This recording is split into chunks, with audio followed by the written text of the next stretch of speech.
ನಾಳೆ ರಾಜ್ಯದಲ್ಲಿ ಎಸ್ಎಸ್ಎಲ್ಸಿ ಪರೀಕ್ಷೆ ಆರಂಭವಾಗಲಿದ್ದು ಹೀಗಾಗಿ ರಾಜ್ಯ ಸರ್ಕಾರ ಮುಂಜಾಗ್ರತೆಗೆ ಹೆಚ್ಚಿನ ಗಮನ ಕೊಡಬೇಕು ಅಂತ ಮಾಜಿ ಸಚಿವ ಯುಟಿ ಖಾದರ್ ಆಗ್ರಹಿಸಿದ್ದಾರೆ. ಮಂಗಳೂರಲ್ಲಿ ನಡೆದ ಸುದ್ದಿಗೋಷ್ಠಿಯಲ್ಲಿ ಮಾತನಾಡಿದ ಅವರು, ಪರೀಕ್ಷೆ ನಡೆಯುವ ಶಾಲೆಯ 50 ಮೀಟರ್ ಸುತ್ತಮುತ್ತ ಸಂಪೂರ್ಣವಾಗಿ ಬಂದ್ ಮಾಡಬೇಕು. ವಿದ್ಯಾರ್ಥಿಗಳನ್ನ ಕರೆತರುವ ಹೆತ್ತವರ ಆರೋಗ್ಯದ ಬಗ್ಗೆಯೂ ಗಮನ ಹರಿಸಬೇಕು. ಇನ್ನು ಗ್ರಾಮ ಪಂಚಾಯತ್ಗೆ ಶಾಲೆಗೆ ಸ್ಯಾನಿಟೈಸೇಷನ್ ಮಾಡುವ ಹೊಣೆಯನ್ನ ಕೊಟ್ಟಿದ್ದಾರೆ. ಹೀಗಾಗಿ ಇದರ ಜವಾಬ್ದಾರಿಯನ್ನ ಆರೋಗ್ಯ ಇಲಾಖೆ ತೆಗೆದುಕೊಳ್ಳಬೇಕು ಅಂತ ಹೇಳಿದರು. ಇನ್ನು ಮುಂದಿನ 3 ತಿಂಗಳು ಬಹಳ ಸವಾಲಿನ ತಿಂಗಳಾಗಿವೆ. ಹೀಗಾಗಿ ದಕ್ಷಿಣ ಕನ್ನಡ ಜಿಲ್ಲಾಡಳಿತ ವ್ಯವಸ್ಥೆಯಲ್ಲಿ ಬದಲಾವಣೆ ಮಾಡಬೇಕಾಗಿದೆ. ಜನರು ಎಲ್ಲಾ ಅಂಗಡಿಗಳನ್ನ ತೆರೆಯಬೇಕಾಗಿಲ್ಲ, ಅದರ ಬದಲು ಅಗತ್ಯ ಅಂಗಡಿಗಳನ್ನ ಮಾತ್ರ ತೆರೆಯಬಹುದು. ಜನರಿಗೆ ಈ ಬಗ್ಗೆ ಜಿಲ್ಲಾಡಳಿತ ಮನವರಿಕೆ ಮಾಡಬೇಕು. ಯಾಕಂದ್ರೆ ಮಂಗಳೂರಲ್ಲಿ ಮೀನುಗಾರಿಕಾ ಬಂದರು ಬಂದ್ ಮಾಡಲಾಗಿದೆ. ಹೀಗಾಗಿ ಎಲ್ಲಾ ಕಡೆ ರಸ್ತೆಗಳಲ್ಲಿ ಮೀನು ಮಾರಾಟ ಮಾಡ್ತಾ ಇದ್ದಾರೆ ಅಂತ ಹೇಳಿದ್ರು.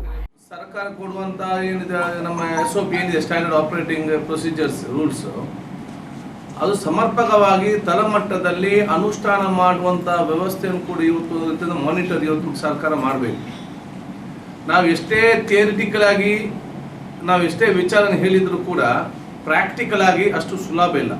ಒಂದೇನಂತ ಹೇಳಿದರೆ, ಇವತ್ತು ಮಳೆಗಾಲದ ಸಮಯ, ಈ ರಾಜ್ಯದ ಎಲ್ಲ ಶಾಲೆಗಳಲ್ಲಿ ಬೇಕಾಗುವಂಥ ಮೂಲಭೂತ ಸೌಕರ್ಯ ಇದೆ ಅಂತ ಕೂಡ ನಮಗೆ ಇವತ್ತು ಹೇಳಲಿಕ್ಕೆ ಸಾಧ್ಯ ಇಲ್ಲ. ಅದಕ್ಕಾಗಿ ಮೊದಲು ಫಸ್ಟ್ ಇವತ್ತು ಯಾವ ರೀತಿ ಆಗಬೇಕಂದ್ರೆ, ಒಂದು ನಾನು ಈಗಾಗಲೇ ಮೊನ್ನೆ ಮೀಟಿಂಗಲ್ಲಿ ಕೂಡ ಹೇಳಿದ್ದೇನೆ, ಕನಿಷ್ಠ ಒಂದು 50 ಮೀಟರ್ ಸುತ್ತಮುತ್ತ ಕೂಡ ಅಂಗಡಿಯಲ್ಲೂ ಕೂಡ ಬಂದ್ ಮಾಡುವಂಥ ವ್ಯವಸ್ಥೆ ಇವತ್ತು ಸರ್ಕಾರ. ಯಾಕೆ ಅಲ್ಲಿಗೆ ಆ ಒಂದು ವಠಾರದಲ್ಲಿ ಬೇರೆ ಪಬ್ಲಿಕ್ನವರು ಆ ಕಡೆ ಈ ಕಡೆ ಯಾರು ಕೂಡ ಹೋಗುವಂಥ ಅವಕಾಶ ನಾವು ಮಾಡಿ ಕೊಡಬಾರ್ದು. ಇವತ್ತು ಎಲ್ಲ ಮಕ್ಕಳನ್ನು ಕೂಡ ತಂದೆ ತಾಯಂದಿರು ಬಹಳಷ್ಟು ಮುಂಜಾಗ್ರತವಾಗಿ ಆಸಕ್ತಿಯಿಂದ ಪ್ರೋತ್ಸಾಹ ಕೊಟ್ಟು ಕರ್ಕೊಂಡು ಬರ್ತಾರೆ. ಬಂದವರು 90% ಮತ್ತೆ ಮನೆಗೆ ಹಿಂತಿರುಗಿ ಹೋಗಿ ಕರ್ಕೊಂಡು ಹೋಗೋ ತನಕ ಹಿಂತಿರುಗಿ ಹೋಗುವುದಿಲ್ಲ. ಆವಾಗ ಪಾರ್ಕಿಂಗ್ ವ್ಯವಸ್ಥೆ ಏನು ಮಾಡ್ತಾರೆ, ಪಾರ್ಕಿಂಗ್ ವ್ಯವಸ್ಥೆ ಮಾಡದಿದ್ದಲ್ಲಿ ಎಲ್ಲ ಕೂಡ ವಾಹನ ಅಲ್ಲೇ ದಟ್ಟಣೆ ವಾಹನ ಆಗಿಕೊಂಡು ವಿದ್ಯಾರ್ಥಿಗಳು 100-150 ಮೀಟರ್ ನಡ್ಕೊಂಡು ಬರುವಂಥ ಪರಿಸ್ಥಿತಿ ಆಗ್ತದೆ. ಸೊ ಪ್ರತಿಯೊಂದು ಪರೀಕ್ಷಾ ಕೇಂದ್ರ ಪರಿಸರದಲ್ಲಿ ಕೂಡ ಮಕ್ಕಳನ್ನು ಕರ್ಕೊಂಡು ಬರುವಂಥ ತಂದೆ ತಾಯಂದಿರಿಗೆ ಪಾರ್ಕಿಂಗ್ ವ್ಯವಸ್ಥೆ ಮತ್ತು ಈ ಮಳೆಗಾಲದಲ್ಲಿ ಒಂದು ಸೂಕ್ತವಾದ ವ್ಯವಸ್ಥೆಯನ್ನು ಮಾಡೋದು ನಮ್ಮ ಸರ್ಕಾರದ ಇವತ್ತು ಜವಾಬ್ದಾರಿ. 2 ಸ್ಯಾನಿಟೈಸೇಷನ್ ಇವತ್ತು ಯಾರಿಗೆ ಕೊಟ್ಟಿದ್ದಾರೆ ಅಂತ ಹೇಳಿದರೆ, ಗ್ರಾಮ ಪಂಚಾಯತ್ನವ್ರಿಗೆ ಕೊಟ್ಟಿದ್ದಾರೆ, ಮೇಲೆ ನೋಡಿಕೊಡ್ಬೇಕಂತ ಹೇಳಿ. ಇದನ್ನು ಗ್ರಾಮ ಪಂಚಾಯತ್ ಆರೋಗ್ಯ ಇಲಾಖೆ ತಗೊಳ್ಬೇಕು. ಗ್ರಾಮ ಪಂಚಾಯತ್ ಸಹಕಾರ ಮಾತ್ರ ಕೊಡಬೇಕು. ಯಾಕಂದ್ರೆ ಇಲ್ಲಿ ಒಂದು ಇಡೀ ಶಾಲೆಯನ್ನು ಸ್ಯಾನಿಟೈಸೇಷನ್ ಮಾಡಬೇಕಾದ್ರೆ ಅಷ್ಟು ಸುಲಭದಲ್ಲಿ ಆಗುವುದಿಲ್ಲ. ಅದಕ್ಕೆ ಬೇಕಾಗುವಂಥ ಒಂದು ಸಿಸ್ಟಮ್ ಕೂಡ ಗೊತ್ತಿರಬೇಕು ಮತ್ತು ಅದಕ್ಕೆ ಬೇಕಾಗುವಂತಹ ಒಂದು ಪಂಪಿಂಗ್ ಮಿಷಿನ್ ಕೂಡ ಬೇಕು. ಹ್ಯಾಂಡ್ ಪಂಪಲ್ಲಿ ಎಷ್ಟಾಗಬಹುದು. ಇನ್ನು ರಾಜ್ಯದಲ್ಲಿ ಕೊರೋನಾ ಸೋಂಕಿತರ ಸಂಖ್ಯೆ ಹೆಚ್ಚಳವಾಗ್ತಾ ಇದೆ. ಹೀಗಾಗಿ ರಾಜ್ಯ ಸರ್ಕಾರ NGO ಸಂಘ ಸಂಸ್ಥೆಗಳ ಸಭೆಯನ್ನ ಕರೆಯಬೇಕು. ಮುಂದಕ್ಕೆ ಪರಿಸ್ಥಿತಿ ಮತ್ತೆ ಬಿಗಡಾಯಿಸುವ ಸಾಧ್ಯತೆ ಇದೆ. ಹೀಗಾಗಿ ಜನರು ಮತ್ತಷ್ಟು ಜಾಗರೂಕತೆಯಿಂದ ಇರಬೇಕಾಗುತ್ತೆ. ಸರ್ಕಾರ ಜನರಿಗೆ ವೈರಸ್ನೊಂದಿಗೆ ಬದುಕಲು ಹೇಳಿದೆ, ಆದ್ರೆ ವೈರಸ್ಗೆ ಜನರ ಜೊತೆ ಬದುಕೋಕೆ ಗೊತ್ತಾಗಬೇಕಲ್ವಾ ಅಂತ ಸರ್ಕಾರಕ್ಕೆ ಪ್ರಶ್ನೆ ಮಾಡಿದ್ದಾರೆ. ಸೋಂಕಿತರ ಇವತ್ತು ಜಾಸ್ತಿ ಆಗ್ತಾ ಇದೆ.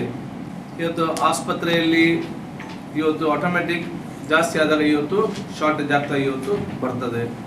NGOಸ್ಗಳ ಸಂಘ ಸಂಸ್ಥೆಗಳ ಮೀಟಿಂಗನ್ನು ಕರೆದು ಯಾವ ಪ್ರದೇಶದಲ್ಲಿ ಯಾವ್ಯಾವ ಸಂಘ ಸಂಸ್ಥೆಗಳಿದೆ ಸರ್ಕಾರ ಅವರಿಗೆ ಸಮರ್ಪಕವಾಗಿ ಇವತ್ತು ಒಂದು ಕಾರ್ಯಾಗಾರ ಮಾಡಿಕೊಂಡು ಏನಿದೆ ಗೌರ್ಮೆಂಟ್ ಹಾಸ್ಪಿಟಲ್ಸ್ ಹೇಗೆ ನಡೀತದೆ ಒಂದು ಟೀಮನ್ನು ರೆಡಿ ಮಾಡಿಕೊಂಡು ಜನರಿಗೆ, ಯಾಕೆಂದರೆ ಮುಂದಕ್ಕೆ ಇನ್ನೂ ಕೂಡ ನಾವು ಬಹಳ ಜಾಗೃತರಾಗುವಂಥ ವಿಚಾರ ಇವತ್ತು ಆಗಬೇಕು. ನಾನು ಹಿಂದೆ ಹೇಳಿದ್ದೆ, ಈಗ ಬಹಳ ಸ್ಟಾರ್ಟಿಂಗಲ್ಲಿ ನಾವು ಇದ್ದೆ ಅಂತೇಳಿ ಈ ಬರೀ 25-30% ಇರ್ಬೋದು.